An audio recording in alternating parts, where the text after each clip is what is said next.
ਸਤਿ ਸ਼੍ਰੀ ਅਕਾਲ ਬੱਚਿਓ, 8ਵੀਂ ਦੀ ਪੰਜਾਬੀ ਦੀ ਜਮਾਤ ਵਿੱਚ ਤੁਹਾਡਾ ਸਵਾਗਤ ਹੈ। ਤੇ ਅੱਜ ਅਸੀਂ ਕਰਨ ਜਾ ਰਹੇ ਹਾਂ ਲੈਸਨ ਨੰਬਰ 17 ਜੋ ਕਿ ਕਹਾਣੀ ਹੈ ਔਰ ਜਿਸ ਦਾ ਨਾਮ ਹੈ ਸੂਰਜ ਕਦੇ ਛਿਪਦਾ ਨਹੀਂ। ਇਹ ਕਹਾਣੀ ਲਿਖੀ ਹੈ ਅਵਤਾਰ ਸਿੰਘ ਬਿਲਿੰਗ ਨੇ ਔਰ ਇਸ ਕਹਾਣੀ ਵਿੱਚ ਲੇਖਕ ਨੇ ਦੱਸਿਆ ਹੈ ਕਿ ਜਿਹੜੇ ਲੋਕ ਦੇਸ਼ ਲਈ ਕੁਝ ਕਰ ਜਾਂਦੇ ਹਨ ਜਾਂ ਦੇਸ਼ ਲਈ ਸ਼ਹੀਦ ਹੁੰਦੇ ਹਨ ਉਹ ਮਰਦੇ ਨਹੀਂ, ਉਹ ਹਮੇਸ਼ਾ ਲਈ ਅਮਰ ਹੋ ਜਾਂਦੇ ਹਨ।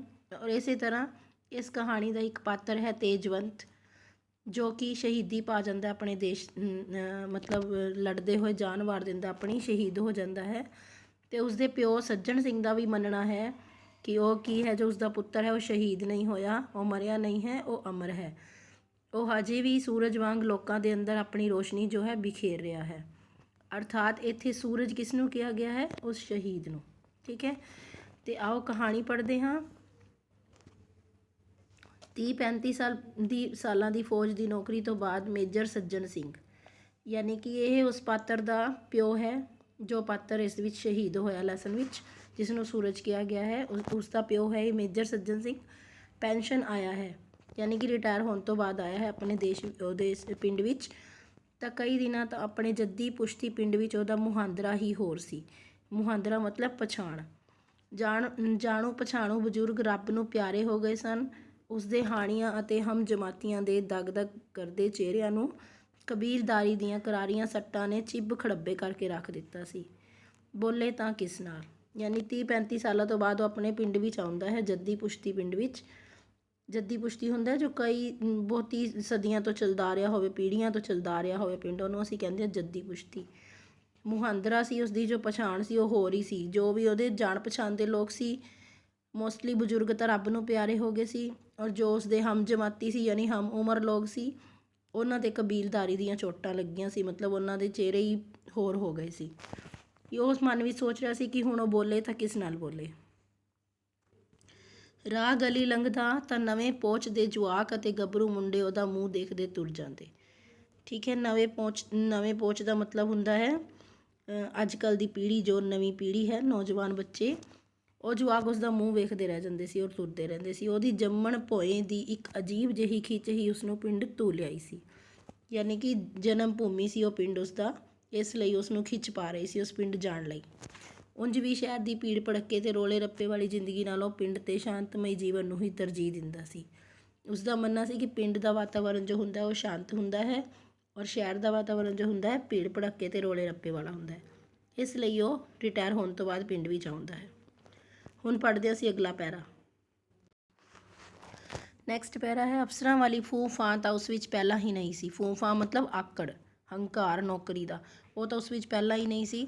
ਇਸ ਲਈ ਗਿਣਵੇਂ ਦਿਨਾਂ ਵਿੱਚ ਹੀ ਉਹ ਆਪਣੇ ਪੇਂਡੂ ਭਰਾਵਾਂ ਵਿੱਚ ਇੰਨਾ ਰਚ ਮਿਚ ਗਿਆ ਜਿਵੇਂ ਉਹ ਪਿੰਡੋਂ ਬਾਹਰ ਕਦੇ ਗਿਆ ਹੀ ਨਾ ਹੋਵੇ। ਪਿੰਡ ਦੇ ਹਰ ਦੁੱਖ ਸੁੱਖ ਦਾ ਉਹ ਸਾਂਝੀ ਸੀ ਉਸਦੀ ਗੱਲ। ਪੜ੍ਹਿਆ ਲਿਖਿਆ ਅਤੇ ਸਮਝਦਾਰ ਹੋਣ ਕਾਰਨ ਉਹ ਪਿੰਡ ਦੀ ਜਿੰਦ ਜਾਨ ਸੀ। ਪਿੰਡ ਦੇ ਬੱਚੇ ਨੂੰ ਉਸਦੀ ਪਛਾਣ ਸੀ। ਉਸਦੀ ਰਿਟਾਇਰਮੈਂਟ ਤੋਂ ਬਾਅਦ ਇਸੇ ਪੇਂਡੂ ਮਾਹੌਲ ਵਿੱਚ ਪਲਿਆ ਉਸਦਾ ਇੱਕੋ ਇੱਕ ਲੜਕਾ ਤੇਜਵੰਤ ਹਵਾਈ ਸੈਨਾ ਵਿੱਚ ਭਰਤੀ ਜਾ ਹੋਇਆ ਸੀ, ਯਾਨੀ ਉਸਦਾ ਇੱਕੋ ਹੀ ਮੁੰਡਾ ਸੀ ਔਰ ਜੋ ਕਿ ਹਵਾਈ ਸੈਨਾ ਦੇ ਵਿੱਚ ਭਰਤੀ ਹੋ ਗਿਆ ਸੀ। ਹਰ ਕਿਸੇ ਨੇ ਖੁਸ਼ੀ ਮਨਾਈ ਸੀ। ਲੜਾਈ ਲੱਗ ਚੁੱਕੀ ਸੀ। ਸਰਹੱਦ ਦੇ ਲਾਗੇ ਵਸਦੇ ਉਸ ਪਿੰਡ ਦੇ ਲੋਕ ਜੰਗ ਬਾਰੇ ਕੋਈ ਖਬਰ ਸੁਣਨ ਲਈ ਹਮੇਸ਼ਾ ਉਤਾਵਲੇ ਰਹਿੰਦੇ ਸੀ। ਕਦੇ ਕਦਾਈ ਕੋਈ ਜਹਾਜ਼ ਪਿੰਡ ਦੁਆਲੇ ਚੱਕਰ ਕੱਟਦਾ ਤਾਂ ਫਿਰਨੀ ਉੱਤੇ ਖੇਡਦੇ ਅਤੇ ਟਪੂਸੀਆਂ ਮਾਰਦੇ ਜੁਆਕ ਚੁਕੰਨੇ ਹੋ ਜਾਂਦੇ। ਜਹਾਜ਼, ਓਏ ਜਹਾਜ਼ ਦੇਖੋ ਕਿੰਨਾ ਨੀਵਾਂ ਆ ਗਿਆ, ਯਾਨੀ ਉਹ ਹੈਰਾਨ ਹੋ ਜਾਂਦੇ ਸੀ ਜਹਾਜ਼ ਨੂੰ ਦੇਖ ਕੇ, ਵੀ ਬੜੇ ਉਤਾਵਲੇ ਜਿਹੇ ਹੋ ਜਾਂਦੇ ਸੀ। ਨੈਕਸਟ ਪੜ੍ਹਦੇ ਹਾਂ ਅਸੀਂ। ਉਹਨਾਂ ਨੂੰ ਆਕਾਸ਼ ਵਿੱਚ ਬਗਲੇ ਦੇ ਪਰਾਂ ਵਾਂਗ ਕੋਈ ਚਿੱਟੀ ਚਮਕਦੀ ਚੀਜ਼ ਦਿਖਾਈ ਦਿੰਦੀ। ਸਾਰੇ ਵਾਹੋ ਦਾਹੀ ਉੱਧਰ ਹੀ ਭੱਜਦੇ ਸੀ, ਸੋਚਦੇ ਸੀ ਵੀ ਜਹਾਜ਼ ਆ ਗਿਆ। ਆਹਾ, ਇਹ ਤਾਂ ਕਾਗਜ਼ ਹੈ। ਕਾਗਜ਼ ਮਤਲਬ ਕਾਗਜ਼ ਨਹੀਂ, ਓਏ ਇਹ ਤਾਂ ਕੋਈ ਚਿੱਠੀ ਹੈ। ਪਹਾੜ ਦੀ ਤਰਫ ਝਾੜੀਆਂ ਜਿਹੀਆਂ 'ਚ ਅਟਕੇ ਉਸ ਕਾਗਜ਼ ਨੂੰ ਕੋਈ ਹੁਸ਼ਿਆਰ ਜਿਹਾ ਮੁੰਡਾ ਜਾ ਕੇ ਲਾ ਲਿਆਉਂਦਾ ਅਤੇ ਝਟਪਟ ਉਹੀ ਚਿੱਠੀ ਦਰਵਾਜ਼ੇ ਬੈਠੀ ਬਜ਼ੁਰਗਾਂ ਦੀ ਮੰਡਲੀ ਵਿੱਚ ਚਰਚਾ ਛੇੜ ਦਿੰਦੀ। ਇਹ ਚਿੱਠੀ ਸੱਜਣ ਸਿੰਘ ਦੇ ਪਾਇਲਟ ਪੁੱਤਰ ਦੀ ਹੁੰਦੀ ਸੀ। ਉਹ ਦੁਸ਼ਮਣ ਉੱਤੇ ਕੀਤੇ ਆਪਣੇ ਹਵਾਈ ਹਮਲਿਆਂ ਬਾਰੇ ਦੱਸਦਾ ਸੀ, ਦੁਸ਼ਮਣ ਨੂੰ ਪੁਆਈਆਂ ਭਾਜੜਾਂ ਬਾਰੇ ਲਿਖਦਾ, ਅੰਤ ਵਿੱਚ ਦੇਸ਼ ਦੀ ਰਾਖੀ ਲਈ ਆਖਰੀ ਦਮ ਤੱਕ ਲੜਦੇ ਰਹਿਣ ਦਾ ਵਚਨ ਦਿੰਦਾ ਸੀ। ਯਾਨੀ ਕਿ ਪਹਾੜ ਦੇ ਉੱਪਰ ਕੋਈ ਚਿੱਠੀ ਗਿਰੀ ਹੋਈ ਮਿਲਦੀ ਸੀ ਉਹਨਾਂ ਬੱਚਿਆਂ ਨੂੰ, ਅਤੇ ਉਹ ਲੈ ਆਉਂਦੇ ਸੀ, ਅਤੇ ਉਹ ਚਿੱਠੀ ਹੁੰਦੀ ਸੀ ਸੱਜਣ ਸਿੰਘ ਦੇ ਪੁੱਤਰ ਤੇਜਵੰਤ ਦੀ। ਨੈਕਸਟ ਪੜ੍ਹਦੇ ਹਾਂ ਅਸੀਂ। ਪਿੰਡ ਦੇ ਹਰੇਕ ਜੀਅ ਨੂੰ ਤੇਜਵੰਤ 'ਤੇ ਮਾਣ ਸੀ। ਭਾਵੇਂ ਉਹ ਸਰਹੱਦ ਦੇ ਐਨ ਨੇੜੇ ਸਨ, ਪਰ ਉਸਦੀ ਚਿੱਠੀ ਉਹਨਾਂ ਵਿੱਚ ਨਵਾਂ ਜੋਸ਼ ਭਰ ਜਾਂਦੀ ਸੀ। ਇਸ ਤੋਂ ਬਾਅਦ ਵੀ ਇਹੋ ਜਿਹੀਆਂ ਕਈ ਚਿੱਠੀਆਂ ਜਹਾਜ਼ ਸੁੱਟਦਾ ਰਿਹਾ, ਪਰ ਫਿਰ ਕਈ ਮਹੀਨੇ ਲਈ ਚੁੱਪ ਵਰਤ ਗਈ। ਅਚਾਨਕ ਇੱਕ ਦਿਨ ਡਾਕੀਆ ਤਾਰ ਲੈ ਕੇ ਆਇਆ। ਪਿੰਡ ਵਿੱਚ ਹਾਹਾਕਾਰ ਮਚ ਗਈ। ਤੇਜਵੰਤ ਜੰਗ ਵਿੱਚ ਸ਼ਹੀਦੀ ਪਾ ਗਿਆ ਸੀ। ਪਿੰਡ ਦਾ ਬੱਚਾ ਬੱਚਾ ਸੱਜਣ ਸਿਉਂ ਦੇ ਘਰ ਜਾ ਟੁਕਿਆ। ਸਿਉਂ ਮਤਲਬ ਸਿੰਘ। ਦਿਲ ਹਿਲਾਉਂਦੀਆਂ ਭੁੰਬਾਂ ਨੇ ਕੰਧਾਂ ਰੁਆ ਦਿੱਤੀਆਂ। ਸਾਰੇ ਤਾਹੀਂ ਮਾਰ ਕੇ ਰੋ ਰਹੇ ਸੀ। ਤਾਂ ਮਤਲਬ ਪਹਿਲਾਂ ਚਿੱਠੀ ਆਉਂਦੀ ਹੁੰਦੀ ਸੀ ਕਦੇ ਕਦੇ, ਫਿਰ ਵਿੱਚੋਂ ਉਹ ਵੀ ਆਉਣੀ ਬੰਦ ਹੋ ਗਈ, ਅਤੇ ਇੱਕ ਦਿਨ ਡਾਕੀਆ ਤਾਰ ਲੈ ਕੇ ਆਇਆ ਅਤੇ ਉਸ ਤਾਰ ਨੇ ਪਿੰਡ ਵਿੱਚ ਹਾਹਾਕਾਰ ਮਚਾ ਦਿੱਤੀ। ਕਿਉਂ? ਕਿਉਂਕਿ ਤੇਜਵੰਤ ਜੋ ਸੀ ਉਹ ਸ਼ਹੀਦ ਹੋ ਗਿਆ ਸੀ ਜੰਗ ਵਿੱਚ, ਅਤੇ ਸੱਜਣ ਸਿੰਘ ਦੇ ਘਰ ਇੱਕ ਇੱਕ ਬੰਦਾ ਜਾ ਕੇ ਟੁਕਿਆ ਅਤੇ ਇੰਨਾ ਜ਼ੋਰ ਜ਼ੋਰ ਦੀ ਰੋਇਆ, ਭੁੰਬਾਂ ਮਾਰ ਕੇ, ਮਤਲਬ ਉੱਚੀ ਉੱਚੀ ਰੋਇਆ ਕਿ ਪਿੰਡ ਦੀਆਂ ਕੰਧਾਂ ਵੀ ਰੁਆ ਦਿੱਤੀਆਂ। ਯਾਨੀ ਬਹੁਤ ਮਾੜਾ ਅਸਰ ਹੋਇਆ।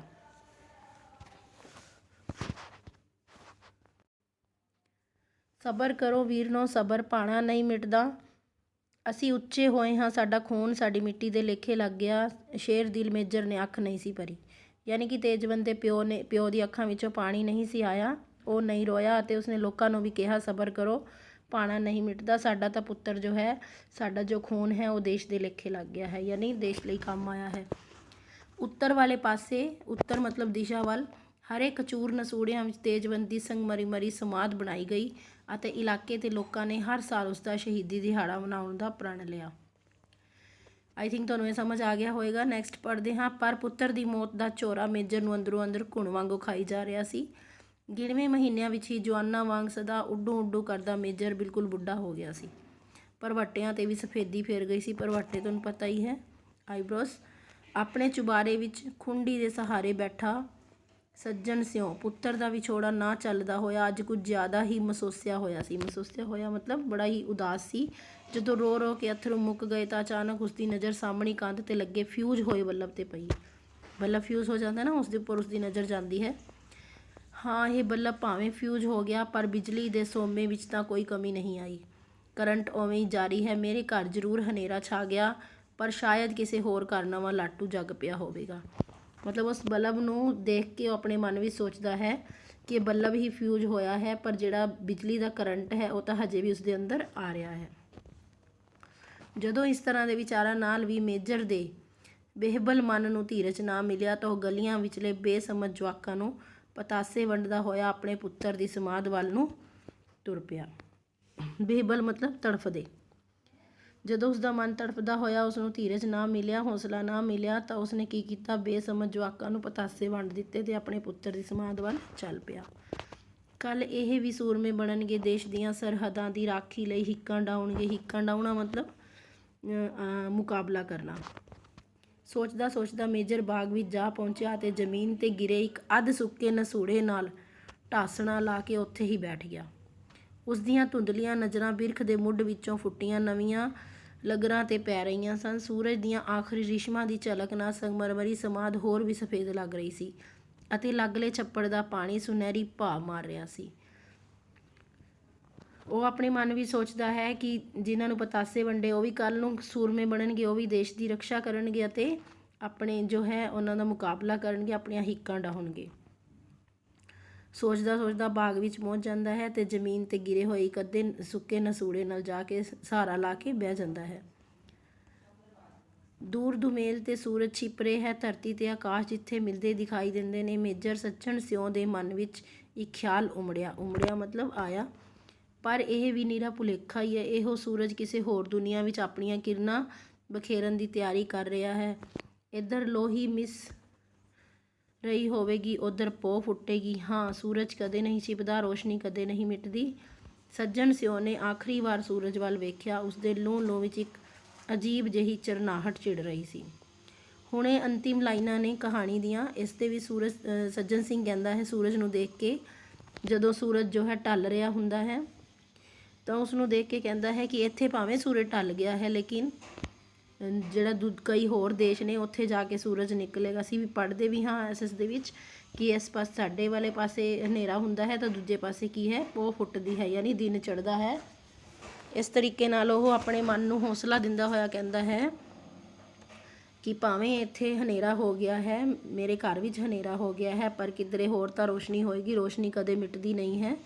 ਔਰ ਅੰਤਿਮ ਵਾਰ ਉਹ ਸੂਰਜ ਵੱਲ ਵੇਖਦਾ ਹੈ ਅਤੇ ਉਸਦੇ ਸਰੀਰ ਦੇ ਅੰਦਰ ਲੂੰ ਦੇ ਵਿੱਚ ਉਸਦੇ ਰਗ ਦੇ ਵਿੱਚ ਇੱਕ ਕੰਬਣੀ ਜਿਹੀ ਉੱਠਦੀ ਹੈ, ਜਿਸ ਨਾਲ ਉਹ ਸੋਚਦਾ ਹੈ ਕਿ ਮੇਰਾ ਪੁੱਤਰ ਕੀ ਹੋ ਗਿਆ, ਚਲਾ ਗਿਆ ਹੈ, ਸ਼ਹੀਦ ਹੋ ਗਿਆ ਹੈ। ਲੇਕਿਨ ਕਈ ਹੋਰ ਬੱਚੇ ਐਸੇ ਨੇ ਜੋ ਕੱਲ੍ਹ ਨੂੰ ਫਿਰ ਜਵਾਨ ਹੋਣਗੇ ਅਤੇ ਆਪਣੇ ਦੇਸ਼ ਦੀ ਰੱਖਿਆ ਕਰਨਗੇ।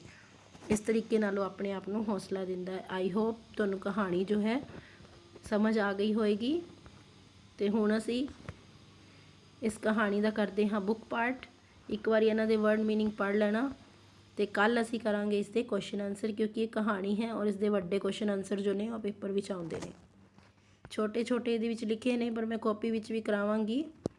ਫਿਰ ਵੀ ਇੱਕ ਵਾਰੀ ਪੜ੍ਹ ਲੈਂਦੇ ਹਾਂ। ਕਹਾਣੀ ਵਿੱਚ ਕਿਹੜੇ ਸੂਰਜ ਦਾ ਵਰਣਨ ਕੀਤਾ ਗਿਆ ਹੈ? ਆਸ ਦੇ ਸੂਰਜ ਦਾ, ਯਾਨੀ ਕਿ ਉਸਦੇ ਮਨ ਦੇ ਵਿੱਚ ਇੱਕ ਆਸ ਹੈ।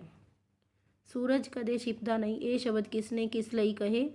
ਤਾਂ ਇਹ ਸ਼ਬਦ ਕਹੇ ਮੇਜਰ ਸੱਜਣ ਸਿੰਘ ਨੇ ਆਪਣੇ ਆਪ ਨੂੰ। ਕਹਾਣੀ ਦੇ ਲੇਖਕ ਦਾ ਨਾਂ ਦੱਸੋ? ਕਹਾਣੀ ਦੇ ਲੇਖਕ ਦਾ ਨਾਮ ਹੈ Avtar Singh billing. Next video ਦੇ ਵਿੱਚ ਮੈਂ ਤੁਹਾਨੂੰ ਬੁੱਕ ਪਾਰਟ ਕਰਾਵਾਂਗੀ। ਧੰਨਵਾਦ।